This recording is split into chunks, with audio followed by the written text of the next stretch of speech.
Alrighty, welcome back everyone. We just picked the Orange Bowl between Penn State and Notre Dame, and before we move on, definitely wanted to answer this question from Anthony. Frankly, I think the best way to do it, and the really only way to slow down this rushing attack and keep Riley Leonard under, in a spy, kind of keep him under wraps, is really just to have an elite player. In every sense of the word, you just have to have a guy that can sit back and spy and make all the plays in the world. Penn State has Abdul Carter. I would fully expect him to be kind of in that position, and then you trust guys like Dennis Sutton and Amin Vanover and the two guys in the center with Zane Durant and a couple other guys. I think you just have to trust that unit and then say, Abdul Carter, go make all the plays in the world. That's really the only way you can attack this Penn State offense, and I think they have the guy that can make those plays. I think Texas would possibly have Anthony Hill Jr. in that spot. For Ohio State, maybe it's a Sonny Styles type guy, but you really just need an absolutely elite athlete that can go out and get guys. Abdul Carter is absolutely that person. So it's a nightmare. Don't get me wrong. You're not going to do this perfectly for 4 quarters, but that would be the way that you could hypothetically stop this Notre Dame rushing attack. But moving forward to the Cotton Bowl, that hopefully won't go quite as long as the one that we just did, but frankly, I'm fine with these being a little bit out of whack today because these are 2 huge games, no doubt about it. And this one's going to be interesting for a number of different reasons because the reality is I tweeted this out actually yesterday, and it's something that is going to be a mammoth to overtake, so I probably won't get too into the weeds, but very curious how many people across every single station, whether it's ESPN or it's Fox or it's NBC or what have you, how many people are picking Texas in this game? Because I got to imagine that you could count them on one hand, if I'm being totally honest with you. I feel like all the energy is towards the Buckeyes, and for very good reason. They've been absolutely incredible. But a little bit of history here. These teams have faced off 3 times in their history. Texas leads that 2-1, and the most recent was in 2009 in that Fiesta Bowl. I think a lot of people remember this picture. A lot of people remember that spin from Colt McCoy, and that was not his last game, but it was Quan Cosby's last game as a Texas Longhorn. Got that game-winning touchdown, and it was an incredible game. Hopefully, we get a little bit more from this, or not a little bit more, get the exact same from this one, if I'm being totally honest. But the reality of this game, as we all understand it, is these defenses are nightmares. There's no doubt about that. You have Texas, 3rd in pass defense, Ohio State's 1st. You have Texas, 12th against the run, Ohio State's 4th. Texas, 3rd in points per game, Ohio State is 1st. Downright elite. Ohio State does have the advantage in a number of those categories.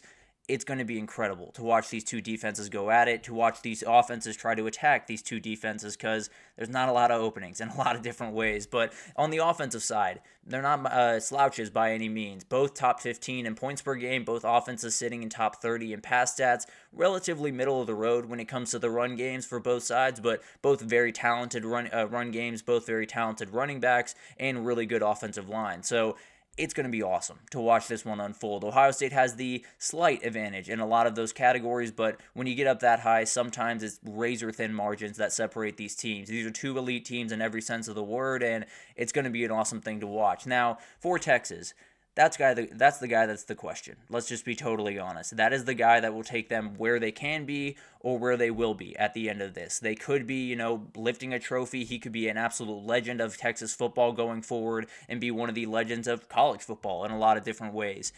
Or he could lose this weekend. Everyone's talking about Arch Manning. Everyone's talking about him transferring to Oregon or Miami or a million different places, and he doesn't get to enjoy his point in the sun. So there's a million different things that could happen in this game. The reality is Quinn Ewers is going to be the guy that delivers them this win or does not. And a lot of that relies on the people around him. The run game has to show up one way or the other. Texas has to stay in front of the chains throughout this game. They cannot put themselves in 3rd and 8, 3rd and 9, where Ohio State can just pin their ears back and get after them. It's going to be a problem for them. I can almost promise you that. The O-line just has to be downright elite in every sense of the word against those interior guys, but especially against those edge rushers that they're going to deal with. But the other part is that guy in Quinn Ewers. He is someone that will deliver them a title. He will not deliver them a title one way or the other. He finished the ASU game on a remarkable tear. Maybe he can just keep that rolling into the Ohio State game, and he's on another level. He is capable of hitting that next level, and we've seen it a couple of times throughout his career. This is the moment, more than anything else, that he needs to pull that out. For Ohio State, they're just on another level right now. I don't think it needs to be said too much. I think it's been said ad nauseum at this point. They are playing a different level of football. If they play that level of football, I want to make this very, very clear from the jump. If they play the level of football that they played in Tennessee and at Oregon, they're going to win this game. I'll just be very, very plain about that. Now, I would argue they're probably not going to play that elite of football. They're probably not going to be that ridiculous from start to finish for a couple of different reasons. Mainly because Texas does such a good job on their back end of not playing a lot of man coverage, not necessarily just gluing your guys to people and saying, you guys handle it, we'll be fine on the front end.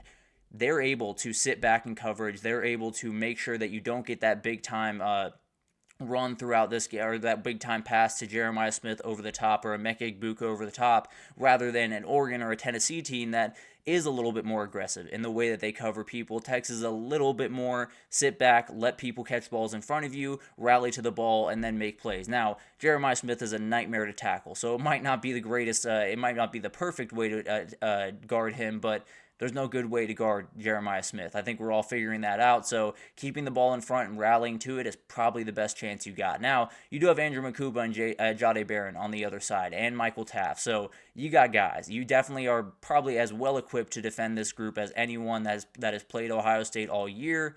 The question is, are they going to be able to do it? Is anyone equipped to defend this Ohio State team is probably the best way to put it. Michigan was able to do it, but I think that had a little bit more to do with Ohio. I don't want to say that. It had a lot to do with what Ohio State was doing and a lot to do with what Michigan was doing in that game. But this game's going to be downright awesome. You're going to see two of the best, probably the two best freshmen from this past year with Colin Simmons and Jeremiah Smith on the field. You're going to see two quarterbacks that have had some very weird careers but have played some really good football recently in Quinn Ewers and Will Howard. You're going to see Will Howard try to beat Texas for the first time in his career, is 0-4 against that team. You're going to see Quinn Ewers try to become a legend around Texas. You're going to see Ryan Day try to get that monkey off his back, get to the national title, and try to be looking at his first national title of his career. So everything you could possibly want in a game is going to be in this one. Obviously, one team looks like an absolute buzzsaw. The other team looks like one that can get beat on any given Saturday. The reality is, this is going to be any given Saturday. They can also beat any team on any given Saturday. Ohio State, as we've known throughout this year, has been known to show up at different moments in different ways. So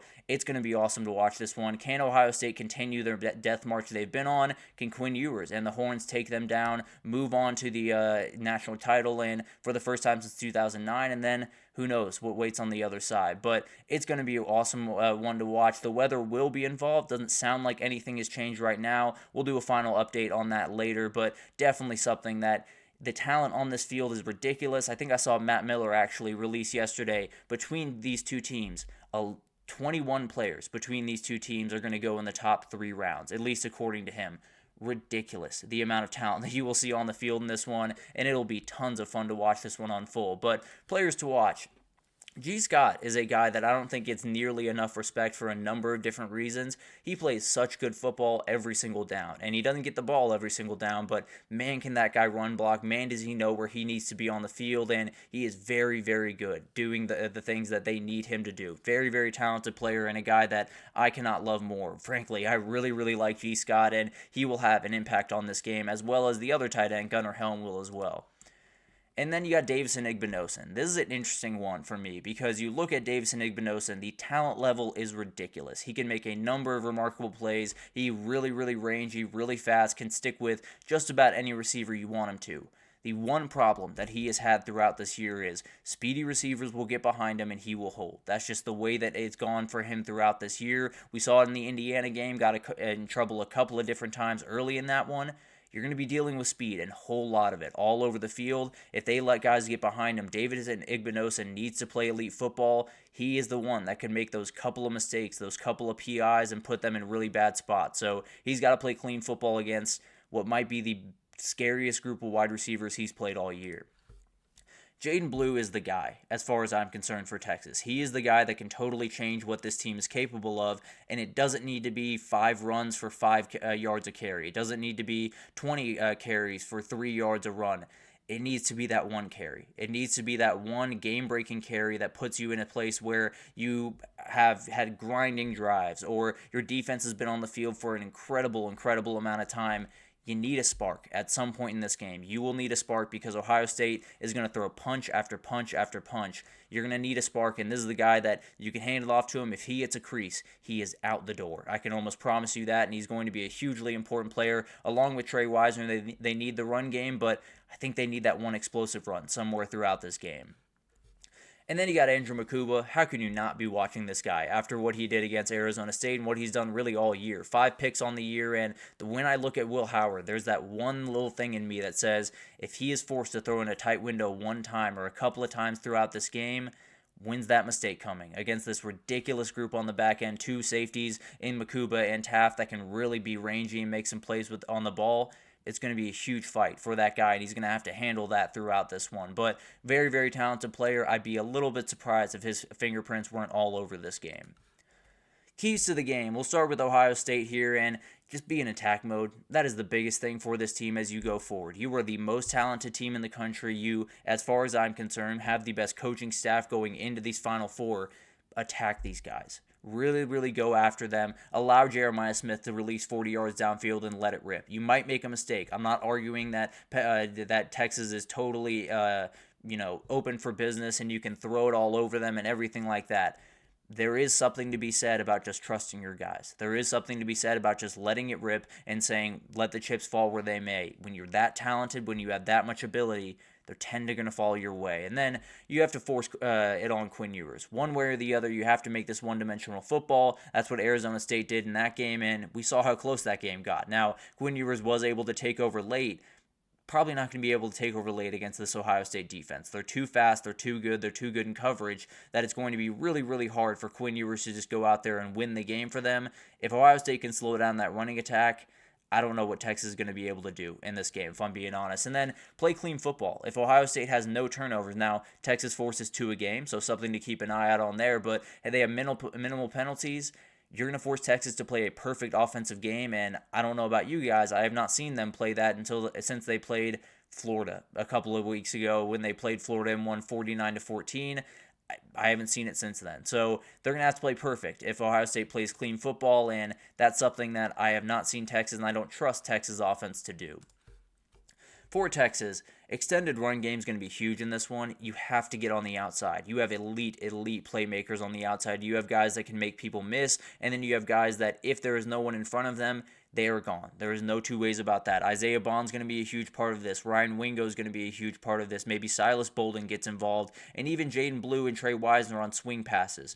All of this is going to be hugely important to just open up the center of that defense, and then maybe you can get that downhill run game that you very much need in this one. But extended run game is going to be huge. You got to get these guys out on the edge, and then all these Ohio State defenders are nightmares to deal with. They're a little bit easier to deal with when you get Jaden Blue one-on-one with someone like Caleb Downs. It's not going to be an easy one to get past, but at the very least, you get the one-on-one that you very much need in this game.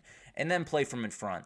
This Texas team, if they do not start fast in this game, they are in a ton of trouble. If they do not possibly win the first quarter and go into the halftime, let's say, tied or maybe even in the lead just a little bit. They've been outscored 43-6 in their last 6 third quarters. They cannot afford that in this game. If they go down 7 going into the second half and Ohio State gets the ball out of half, you're going to have a problem. Just one way or the other, it is not going to go pretty for you, and it's going to be a pretty big nightmare, if I'm being totally honest. And then blitz Will Howard early. Will Howard's been riding on top of the world right about now. He's been tearing people to pieces. He's been throwing the ball all over the yard, getting the ball out of his hands very quickly, and all of that type of stuff.